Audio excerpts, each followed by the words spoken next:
Selamat pagi, semangat untuk kita terus menjalani seluruh kehidupan kita sepanjang hari ini. Puji Tuhan, pagi hari ini saya ada di lokasi di mana ada satu tempat untuk mau dibangun. Saudara, sidang jemaat Tuhan yang dikasihi, saudara pasti semua sudah tahu. Tapi pagi hari ini ada perkara yang akan kita sama-sama renungkan, menarik saudara. Sebelum bangunan ini akan terus dibangun, tersusun dengan batu-batu yang lainnya, ada satu perkara yang tidak boleh dilupakan, yaitu pondasi. Ya, bangunan yang paling dasar sendiri.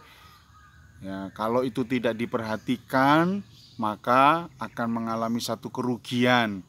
Ya, pagi ini juga di dalam kekristenan kita ini digambarkan sebuah bangunan, yaitu lebih tepatnya adalah bait Allah. Saudara yang dikasihi oleh Tuhan, kita akan sama-sama melihat 1 Korintus pasalnya yang ketiga ayatnya yang ke-10.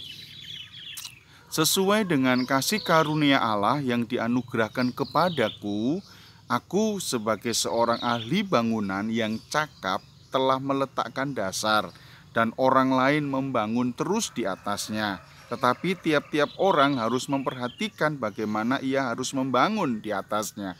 Paulus berkata bahwa dia digambarkan menjadi seorang ahli bangunan, saudara. Digambarkan sebagai seorang ahli bangunan. Tetapi Paulus berkata bahwa bukan karena dia, tetapi karena kasih karunia Allah. Ya, dia membangun sebuah jemaat. Tapi Paulus berkata itu karena kasih karunia Allah. Dan menariknya adalah bukan hanya cuman ahli bangunan, tetapi cakap. Cakap untuk apa? Meletakkan dasar. Ya, meletakkan dasar. Jadi bukan hanya cakap untuk membangun, tetapi yang lebih penting adalah meletakkan dasarnya itu. Lalu Paulus berkata orang lain akan membangunnya, tetapi sebelum membangunnya Paulus memberikan satu peringatan. Peringatannya apa?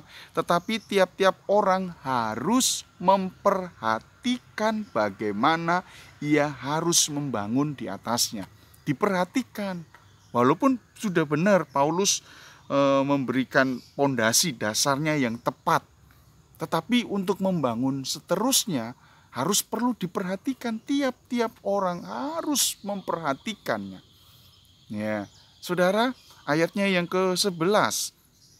Karena tidak ada seorang pun yang dapat meletakkan dasar lain daripada dasar yang telah diletakkan, yaitu Yesus Kristus. Jadi dasar sebuah bangunan kekristenan, dasarnya tidak ada yang lain, hanya Kristus Yesus Tuhan. Dasarnya itu.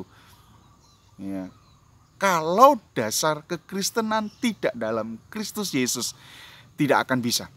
Harus, saudara, meletakkan dasar kekristenan itu harus Kristus Yesus. Tidak bisa tidak. Ya. Nah, pagi hari ini kita mau merenungkan dulu sebelum saya melanjutkannya.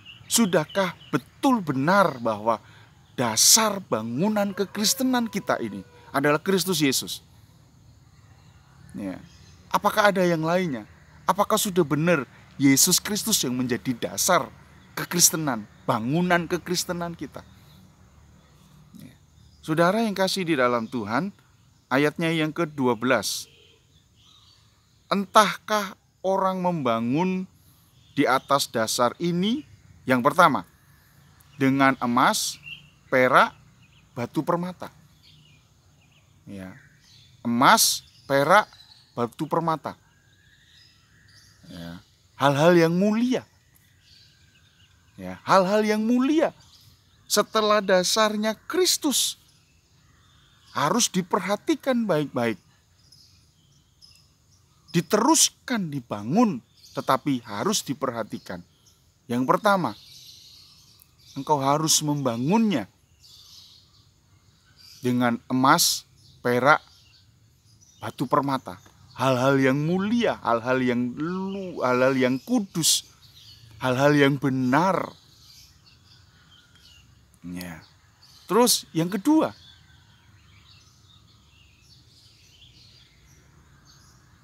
orang membangunnya dengan kayu, rumput kering, atau jerami. Yang kedua, tadi yang pertama adalah emas, perak, batu permata. Yang kedua adalah kayu, rumput, jerami. Kalau itu terjadi, salah. Engkau harus membangun dengan hal-hal yang mulia, bukan hal-hal yang tidak mulia. Kayu, rumput, jerami itu hal-hal yang tidak mulia, tetapi emas, perak, batu permata itu hal-hal yang mulia. Kalau engkau membangun dengan itu, engkau tidak akan dirugikan, saudara, mengalami kerugian. Kenapa, saudara? Ayat 13. Sekali kelak pekerjaan masing-masing orang akan nampak, karena hari Tuhan akan menyatakannya, sebab ia akan nampak dengan api, dan bagaimana pekerjaan masing-masing orang akan diuji oleh api itu. Nanti akan datang ujian, saudara. Ini dia, akan ada ujian. Bagaimana engkau harus membangunnya kalau hal-hal yang tidak mulia. Ada satu ujian. Jangan dikira dalam kekristenan tidak ada ujian. Tidak. Ada ujian. Bagaimana engkau akan terus berdiri kokoh. Ya. Ayat 14. Jika pekerjaan yang dibangun seseorang tahan uji, ia akan mendapat upah. Kalau pekerjaanmu yang dibangun itu nanti diuji dan engkau tahan uji, berarti engkau mendapatkan upah. Kalau engkau nggak tahan uji, engkau nggak dapatkan upah. Oleh sebab itu perhatikan baik-baik. Setelah engkau meletakkan dasar yang benar, yaitu adalah Kristus, lalu engkau membangunnya dengan emas, perak, dan batu permata, bukan kayu, jerami, dan rumput. Engkau akan mendapatkan upah. Ayat 15. Jika pekerjaannya terbakar, ia akan menderita kerugian, tetapi ia sendiri akan diselamatkan, tetapi seperti dari dalam api. Rugi, saudara, mengalami kerugian kekristenan kita. Engkau diselamatkan betul, tetapi engkau seperti keluar dari api. Ya. Engkau akan selalu disusahkan. Kenapa? Karena engkau tidak membangun dengan hal-hal yang mulia. Engkau menyepelekan itu. Engkau tidak sadari. Engkau tidak bisa menikmati berkat yang daripada Allah. Puji Tuhan, kiranya saudara memperhatikan bagaimana dasar saudara dibangun. Apakah sudah benar dasar kekristenan kita adalah Kristus? Lalu engkau membangun, setelah itu membangunnya dengan hal-hal yang mulia. Emas, perak, batu permata, bukan kayu, rumput, dan jerami. Bagi orang-orang yang membangun dengan batu permata, emas, akan tahan uji. Engkau akan mendapatkan upah. Oleh sebab itu, pagi hari ini kita akan terus memperhatikan kekristenan kita. Tuhan izinkan hari-hari ini kesulitan besar terjadi, supaya Tuhan mau menguji apakah bangunan itu akan tetap berdiri atau terbakar. Puji Tuhan, biarlah firman Allah memotivasi kita mengerti lebih lagi akan kebenaran firman Allah, supaya kita boleh menerima berkat Allah yang seutuhnya.